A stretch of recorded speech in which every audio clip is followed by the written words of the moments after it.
Un hadith populaire promet la protection contre la pauvreté par la récitation nocturne de la sourate Al-Waqi'a.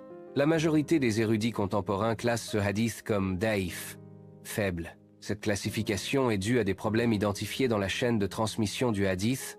En raison de sa faiblesse, on ne peut pas se fier pleinement à cette promesse spécifique de protection. Cependant, la récitation du Coran en général demeure une forme d'adoration méritoire en islam. La valeur de la sourate Al-Waqi'a repose sur le concept de baraka, signifiant la bénédiction divine.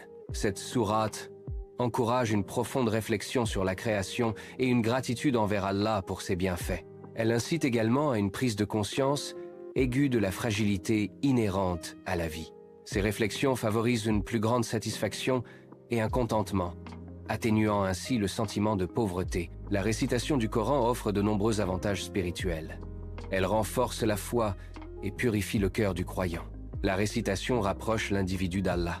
La vraie richesse se trouve dans la foi et les bonnes actions. La récitation régulière favorise une vision équilibrée de la vie et des biens. La récitation régulière d'Al-Waqi'a a établi une liaison quotidienne avec Allah. Cette pratique renforce le lien spirituel en reconnaissant Allah comme le pourvoyeur. La méditation sur la traduction de la sourate influence positivement les comportements. Elle guide les choix en rappelant le jour du jugement et les catégories de personnes. Cette pratique active les bénédictions, baraka, se traduisant par la paix intérieure. La simple récitation ne suffit pas dans l'islam. L'action est essentielle. L'islam équilibre la spiritualité et l'engagement actif dans le monde. Il est nécessaire de rechercher activement un travail halal et licite. Se former et développer ses compétences sont des actions importantes. Agir est aussi crucial que prier, comme pour une bonne récolte après avoir semé.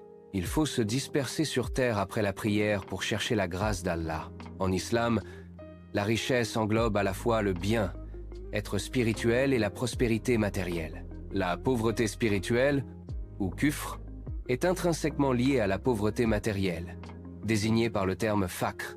La récitation régulière de la sourate Al-Waqi'a renforce la foi et encourage des actions licites. Ces actions contribuent à la recherche de bénédictions tant sur le plan spirituel que matériel.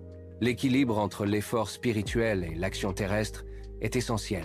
Une confiance inébranlable en Allah constitue le véritable secret pour se prémunir contre la pauvreté.